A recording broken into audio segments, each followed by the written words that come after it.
A ver, hay otras plataformas, pero sin duda alguna la que ha generado noticia es esta, porque la que se adentró en una batalla judicial o en una pelea judicial con la Comisión de Comercio y Futuros de Productos Básicos fue Kalshi. Y a partir de ahí, pues, y luego de la aprobación del fallo de la jueza, sin duda alguna que la gente estaba entusiasmada en ponerle platica, ya sea a un candidato o a otro. Pero en línea está con nosotros Luana Lopes Lara. Ella es cofundadora de esta plataforma que le abrió la posibilidad a los ciudadanos de los Estados Unidos a apostar en la elección de su país. Dice Lopez, thank you so much for being with us here in Blu Radio. Thank you for having me. I understood a little bit of what you were saying. I'm from Brazil, so. Yeah. How is your Spanish? Is good? Not really good. It could be better. Ms. Lopez, I want to start, y yo quisiera comenzar, Camila, la conversación preguntándole a ella si ella no cree que la apuesta puede afectar los resultados de la elección.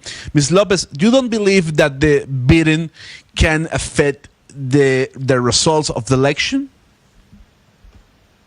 No, there's actually a lot of research that backs up that prediction markets actually, they are just a better forecast for what's going to happen. Prediction markets is basically the technical term for this betting market, or where people are putting money behind who they think is going to win.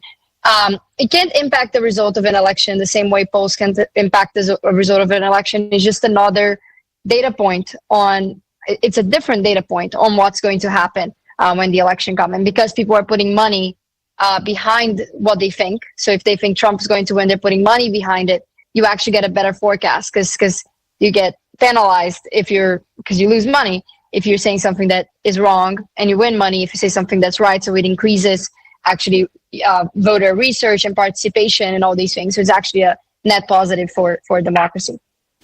¿Qué nos dice? Hoy nos va a ayudar con la traducción nuestra compañera Ana Cristina Restrepo. Ana Cristina, ¿qué nos dice la cofundadora de Kalshi, Luana López, que además supremamente joven, ¿no? Cada vez vemos estos emprendedores del mundo tech muy jóvenes, ¿no? Sí, Camila, lo que nos dice la invitada es que no, que ella lo que piensa es que ahora hay mucha investigación que muestra cómo todo lo que hay en torno a las elecciones y tiene que ver con apuestas, lo que hace es abrir un nuevo panorama. Dice que esto lo que hace con todos los resultados que se obtienen de este tipo de apuestas, lo que logra es una obtención de datos distinta, es otra manera de obtención de datos. Y cuando la gente se atreve a poner o a no poner dinero por determinado candidato, por ejemplo, Donald Trump, es otra manera de mostrar porque claro, la gente no va a poner dinero por un candidato que no crea que va a ganar. Entonces, que es otra manera de obtener datos, y esos datos, pues, que se mire en el panorama electoral. Claro, pero ella... Hablando de las encuestas y de las apuestas, yo le quiero preguntar a nuestra invitada ¿cuánta gente está apostando en la plataforma de ellos? Porque las encuestas tienen una muestra estadística que tiene unas reglas para poder ser acertadas en su predicción, mientras las apuestas no. Did you understand my question, Ms. Lopez, or should I translate the question for you? Yeah, can you translate, please? Okay, so how many people are betting on these presidential elections on your platform? Because surveys have a statistical sample with certain rules to be accurate, but bets don't. So the sample that you're having, that is the people betting on your platform, is how big? That's a great question. We've had like hundreds of thousands of signups and people participating in the platform at this point. But it's actually very different.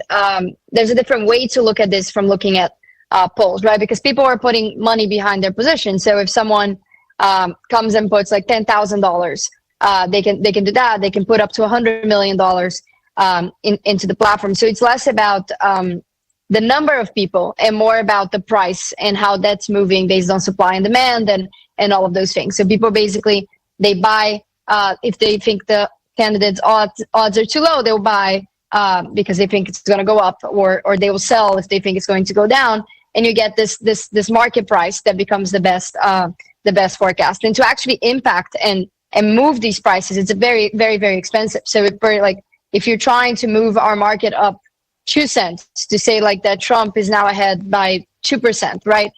You need millions of dollars to be able to drag the market price up. So even with fewer people, which I don't think is the case, as I said, we have like hundreds of thousands of participants, but these markets, even with fewer people, because they have real money on the line, they have results very, very quickly, and they have very good forecasts very, very quickly.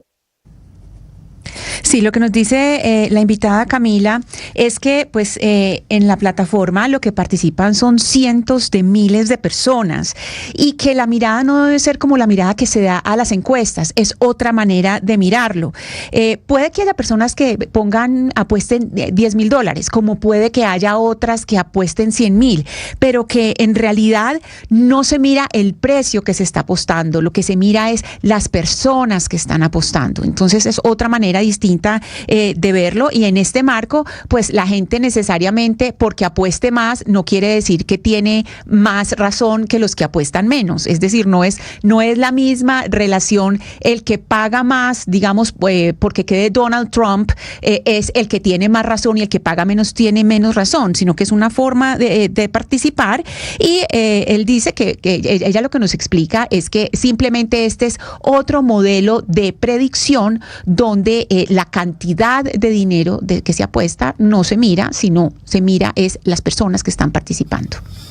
De todas maneras, Ana Cristina, yo sí le quiero preguntar cómo abordan ellos las preocupaciones de que este tipo de mercados pueda verse como una apuesta por la democracia y sobre todo qué salvaguardas pueden tener para evitar la manipulación de mercados. Ms. Lopez, how do you address concerns about that prediction markets could be seen as a form of gambling on democracy? A ver, se nos fue. Market manipulation. Yo creo que le tiene que repetir la pregunta a Jennifer porque la perdimos por un momentico en su conexión. Okay. ¿Me oyen ahí bien? Sí, la oímos perfecto. Okay, I will repeat my question, Ms. Lopez. How do you address concerns about that prediction markets could be seen a form of gambling on democracy, and what safeguards do you have in place to prevent market manipulation? Those are great questions. In terms of the first one, I think that's actually what was underlying our lawsuit against the CFTC, who regulates our platform. So to give a bit of background, we are a derivatives exchange. So we are regulated and we operate the same way as like a futures exchange. So corn futures or oil futures exchange. And the premise of these markets is that there is some future risk and that you're able to hedge this risk with this market. So for example, you think that there's going to be some terrible weather event and that's going to be very bad for your crops. So you're able to buy these protections in terms of corn futures to mitigate any future risk. So like to hedge your future risk. It's almost like an insurance. And our election markets, actually, if you think about it, there are very few events in the world that have more impact than who's going to win an election, right? It has an impact on different regulations being passed. It has impact on taxes. It has impact on foreign policy. It has impact on immigration, and all of these things. And the risks associated with elections are very, very big from small businesses and individuals all the way to very big businesses. They're very impacted by the elections. And right now, if you want to mitigate this risk or hedge this risk, you have to go to a big bank like Goldman Sachs or JP Morgan and ask them for like a basket of things that will mimic this risk. So you're asking them for, they're going to get you some green energy stock if you want to buy something that will go up if Kamala wins, or they will give you the Trump stock or the Trump basket if Trump goes up. But there isn't a direct way to invest and hedge and also speculate. That every market has speculation as well, and stocks, right? When you saw that happen with Robinhood, there's speculation everywhere, which I guess people sometimes like to call betting or gambling, but I think in financial terms we call it speculation. But there is the hedging side that's very important, and I think that in terms of risk that people should be able to mitigate and get exposure to, and the data that comes from these markets, it is so much more important than gambling on like a slot machine or a sporting event. There's actually real implications to the world on who is going to win an election and the the consequences of it are very tangible. And that's why we need these markets to help people hedge. And also, as I said, speculation is very important as well for these markets. You have liquidity, you have more people participating is important as well.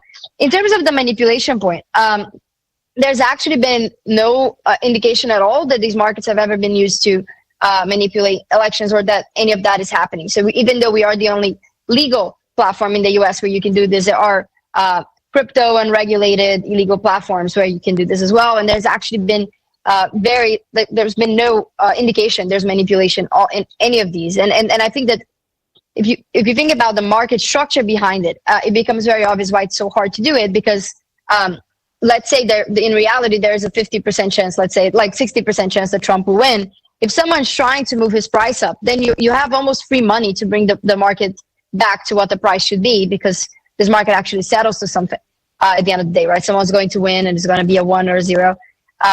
And we actually have a lot, like a extensive KYC, which is know your customer, and anti-money laundering systems in the company to address all of these things. We know exactly who's trading. We know every single thing that's going on in the platform. And I think it's when people look at these markets, they have a hard time understanding, like, why is this candidate going up? And I think that it's important to say how different it is from a poll, right? Because a poll is telling you how people are likely to vote. A market is answering the question of who's likely to win. So even though, like, let's say 10% of people would vote for... Yeah, sorry. Allow us to translate for our audience. Ana Cristina, ¿qué nos dice la señora López a esa pregunta que le hizo Jennifer sobre los cuestionamientos que hay a la democracia? Y es que ahora ya no son las encuestas, sino las apuestas las que están generando una tendencia, porque recordemos que la semana pasada, pues todos los periódicos en los Estados Unidos titularon, miren, hay un cambio de tendencia, ahora está liderando Donald Trump porque las apuestas están diciendo que Trump está mucho más arriba que Kamala en la intención de voto. Sí, básicamente lo que nos dijo la invitada Camila y oyentes es que por la pregunta que hace Jennifer, fue por lo que ocurrió la demanda, por lo que y que además pues es la única casa de apuestas electorales en los Estados Unidos y que se abrió esa pregunta por el riesgo a futuro. Entonces ella dice, si usted cree que el mal clima va a dañar su cultivo, pues usted va y pregunta cuáles son las posibilidades de evitar que ese mal clima pues dañe su cultivo.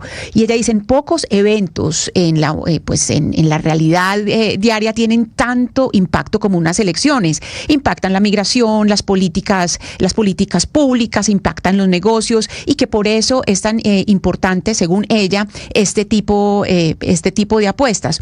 Hoy, si se quiere mitigar un riesgo, por ejemplo, en los negocios, la gente iría a preguntar a un banco o en JP Morgan para entender qué pasaría si gana Kamala Harris o si gana Donald Trump.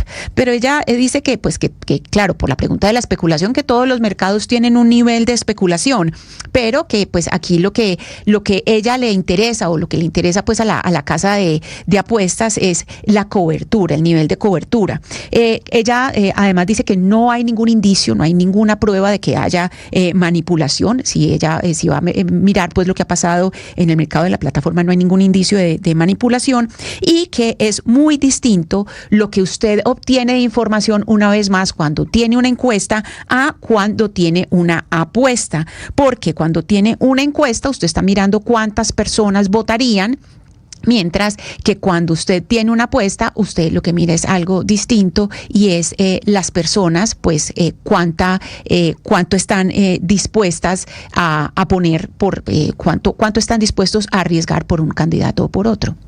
Yo tengo una última pregunta, y es que, bueno, la semana pasada fue noticia, como yo se lo decía, que Donald Trump estaba liderando a Kamala Harris y que la tendencia se había invertido. Y entonces empezaron a decir, bueno, Kamala se desinfló. Y esto por cuenta de lo que se vio en este portal de apuestas de con quien estamos hablando, de Luana Lopes, que es cofundadora.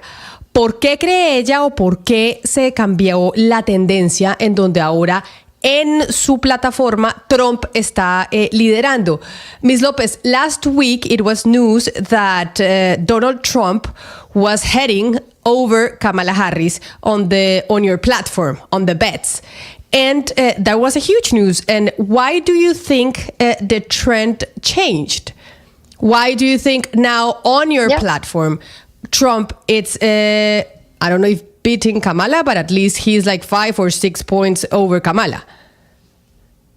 Yeah, that is a great question. And to answer, I guess, before this is, even though it says 60% for Trump to win, 40% for her to win, it's not decided at all, right? If it was decided that Trump would win, he would be trading at 100%.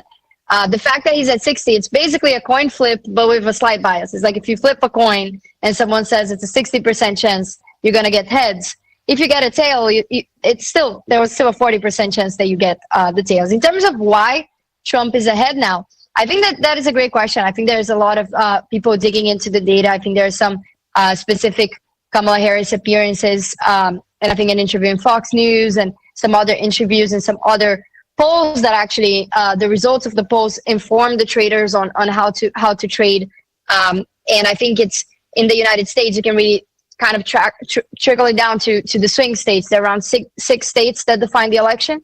And I think that what's happening in those states and the rallies and the how voters are ingesting, I guess, all this different information from their speeches and everything is painting kind of this different picture. But before, even like I think a week ago, the candidates were pretty tied in terms of the chances to win. Well, Ms. Luana Lopes, cofundadora de Kalshi, thank you so much for being here with us in Blu Radio. It was a pleasure talking to you. Of course. Thank you so much for having me. Bye. Ana Cristina, la respuesta a esta última pregunta es realmente lo que está sobre la mesa, y es que ella nos dice que la elección de si va a ganar Kamala Harris o ganar Donald Trump, a pesar de que vaya liderando las apuestas Donald Trump, todavía es como tirar una moneda. Y están 50-50. Aquí nadie le puede decir a uno quién va a ganar. Exacto. Ella